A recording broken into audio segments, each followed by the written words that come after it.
Halo teman-teman, hari ini kita akan membahas tentang cara-cara mengurangi screen time agar hidup kita lebih produktif.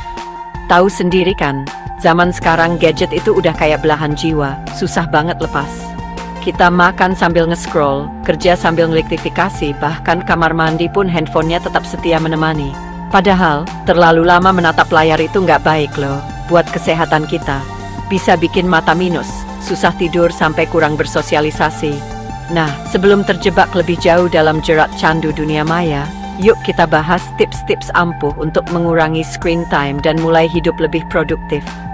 Siapa tahu, dengan mengurangi waktu main gadget, kita jadi punya waktu lebih banyak untuk melakukan hal-hal yang selama ini tertunda. Misalnya, menyelesaikan buku yang sudah lama teronggok di rak, mencoba resep baru, atau sekadar ngobrol santai sama keluarga di rumah. Nah, langkah pertama untuk mengurangi screen time adalah dengan menetapkan batas waktu penggunaan. Maksudnya gimana sih? Jadi, kita tentukan dulu nih, dalam sehari kita boleh pakai gadget maksimal berapa jam. Misalnya, kita set waktu 2 jam untuk bersosialisasi di media sosial, 1 jam untuk nonton YouTube, dan 30 menit untuk main game. Ingat, ini cuma contoh ya. Teman-teman bisa atur sendiri batasan waktunya sesuai kebutuhan masing-masing. Eits, tapi jangan main curang ya. Begitu sudah melewati batas waktu yang sudah ditentukan, langsung tutup aplikasi dan simpan gadgetnya. Biar lebih disiplin, bisa juga manfaatkan fitur pengingat waktu yang ada di smartphone. Jadi begitu waktu habis, akan muncul notifikasi yang mengingatkan kita untuk berhenti main gadget. Jangan sampai niat hati ingin mengurangi screen time, malah kebablasan karena tergoda notifikasi atau video lucu yang tak ada habisnya. Di era digital ini, banyak banget aplikasi yang dibuat untuk memudahkan hidup kita, termasuk aplikasi untuk mengatur waktu penggunaan gadget. Nah, aplikasi-aplikasi ini bisa jadi andalan kita untuk memerangi kecanduan gadget loh. Beberapa aplikasi bahkan punya fitur yang bisa memblokir aplikasi tertentu dalam jangka waktu yang sudah ditentukan. Misalkan, kita bisa blokir Instagram, TikTok, atau game online selama jam kerja atau jam belajar. Jadi, kita nggak akan tergoda untuk membuka aplikasi tersebut dan fokus dengan pekerjaan atau pelajaran. Selain itu, ada juga aplikasi yang menampilkan statistik penggunaan gadget kita setiap harinya. Dengan begitu, kita bisa memantau dan mengevaluasi sudah seberapa parah sih kecanduan kita terhadap gadget. Kalau ternyata masih suka kebablasan, berarti harus lebih disiplin lagi dalam mengatur waktu penggunaan gadget. Pernah nggak sih teman-teman merasa waktu seharian itu nggak cukup? Padahal, 24 jam itu waktu yang sangat berharga loh. Nah, biar waktu kita nggak terbuang sia-sia hanya untuk scroll media sosial atau nonton video receh, yuk mulai susun jadwal harian. Coba deh, tulis semua kegiatan yang ingin dilakukan dalam sehari, mulai dari bangun tidur sampai tidur lagi. Jangan lupa, sisipkan juga waktu untuk istirahat dan bersantai ya. Nah, setelah itu, masukkan waktu untuk menggunakan gadget. Ingat, jangan terlalu lama ya. Sebisa mungkin seimbangkan dengan aktivitas lain, seperti berolahraga, membaca buku, atau menghabiskan waktu bersama keluarga.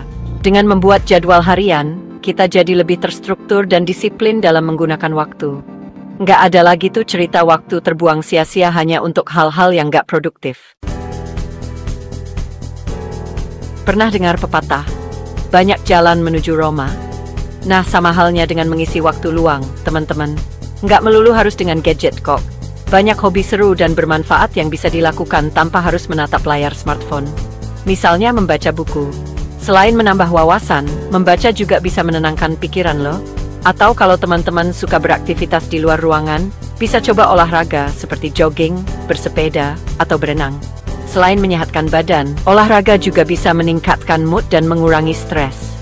Nah, kalau teman-teman punya jiwa seni bisa juga coba melukis, menulis, atau bermain musik. Intinya, eksplorasi diri dan temukan hobi baru yang bisa membuat kita lupa waktu tanpa harus bergantung pada gadget. Teman-teman ingat ya, kesehatan itu mahal harganya. Nggak ada gunanya punya gadget canggih, tapi mata minus dan badan mudah lelah. Nah, salah satu cara untuk menjaga kesehatan mata dan mental kita adalah dengan beristirahat secara berkala dari layar gadget. Misalnya, Setelah 30 menit bekerja di depan komputer, istirahatkan mata selama 5-10 menit dengan cara melihat objek yang jauh atau memejamkan mata sejenak. Selain itu, hindari juga penggunaan gadget sebelum tidur ya. Cahaya biru yang dipancarkan layar gadget bisa mengganggu produksi hormon melatonin yang berfungsi mengatur siklus tidur kita. Akibatnya, kita jadi susah tidur dan bangun dengan badan yang tidak segar. Nah, daripada main gadget, lebih baik manfaatkan waktu sebelum tidur untuk membaca buku, meditasi, atau sekadar bersantai sambil mendengarkan musik yang menenangkan. Nah, itu tadi beberapa tips ampuh untuk mengurangi screen time dan mulai hidup lebih produktif. Ingat, teman-teman, gadget itu diciptakan untuk memudahkan hidup kita, bukan malah memperbudak kita. Jadi bijaklah dalam menggunakannya. Yuk, mulai sekarang kita kurangi waktu menatap layar gadget dan manfaatkan waktu yang ada untuk melakukan hal-hal yang lebih bermanfaat. Terima kasih sudah menonton. Jangan lupa untuk like, comment, dan subscribe untuk tips produktivitas lainnya. Sampai jumpa.